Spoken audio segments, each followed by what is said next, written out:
Gina is describing her past life we had on Coast to Coast show of a miner.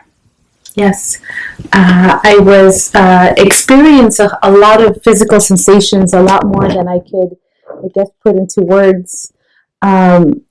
Lots of shifting of pain associated, I guess, with what I was describing.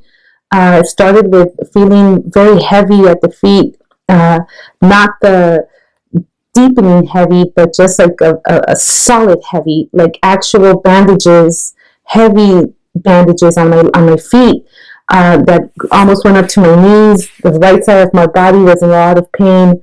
I could feel my head bandaged, just kind of stuffy and muzzled, and just discomfort, just all over discomfort.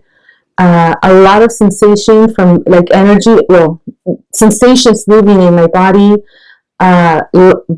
Towards the end, the pain, I guess you can say, just kind of went out through the top of my head. And then I felt a lot of light and good tingly. And then, of course, it got increasingly warm towards the end. And I did feel that I was relaxed, but then I realized that I was very tense. Because I take a deep breath in, and then my body seemed to have let go and just really relaxed after I had been explaining everything that had happened. So I feel good now. But definitely just a lot of sensations. I mean, heart beating faster, shortness of breath. I felt, and actually when I said, the part when I said that I ate something bad, which caused me to die, my stomach made a sound. I was loud. I don't know if it was able to be captured on the audio thing, but right in the moment I said it made like a whoop, like really weird sound. I don't know if it had, just connected right at that time. Which I found really interesting, yeah. And so initially you accessed that part where you were all bandaged and had a lot of pain. Where did you have the pain? I had the pain on both of my feet. Initially, that's where I felt it because you guided me to look at my feet. Mm-hmm. So I could see big, heavy bandages. It was just really heavy. And then I was bandaged up entirely, but the right side of my body was really damaged. And then my face was, just looked distorted, but it was wrapped. And then it's interesting. I didn't really see the distorted face when I was laying down with the bandages, maybe because I couldn't see my image. But I was able to see my face once I had scars. Maybe once I was already up and walking and able to go to a mirror or a lake or whatever and see my reflection. I couldn't see that before. I see. And then the event that caused that, what did you experience there? I like a boulder, like a rumbling type of something, like stones. Mm-hmm. Stones. At first I saw a big boulder, and I was like, okay, I'm like in some type of mine or construction type setting. But then I saw that like tunnels, so I was like, okay, it's a mine, because it was dark. So I was like, okay, it's a mine, and then tumbled or rumbled, and then that's where all the.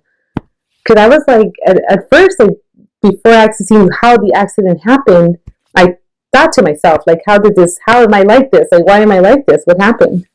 Mm-hmm. Mm-hmm. So that was interesting. And then, what are the lessons first of all, what are the similarities with your current life? Do you see any patterns, any, like, things that are repeating? Well, I feel that, I know maybe just, in a way, sometimes I'm like my own worst critic, and I feel like, I always have to, like, maybe this could be better, maybe that could be better, but ultimately, I've learned through, like, hypnosis and reading and self-acceptance and just growing up that, I'm fine. I shouldn't be complaining about anything, but I guess somehow subconsciously there's still a thing there that I needed to clear, so I think it was just like the self-image of, being happy with what I have. Wonderful. Mm-hmm. And then the other part with feeling stuck, you mentioned at the beginning of the session that you felt stuck. Yes. And not like, definitely. feeling stuck career-wise. I love what I do. I wanted to evolve into something better, bigger. I want to help more people. And I feel that feeling of being stuck. I mean, in this life, I have no physical ailments to keep me from doing stuff. In that life, I did. And maybe if I wouldn't have had so many physical ailments, I would have been able to have done more, but I was stuck in that life. And in this life, even though you don't have physical ailments, I'm still stuck. I've still been stuck. Feel stuck. Yeah. Yes. So now you are unstuck in a sense that you can release those feelings. Yes. And realize they don't belong to this life. Right. And you're free to move forward to create whatever you want in your life. Mm-hmm.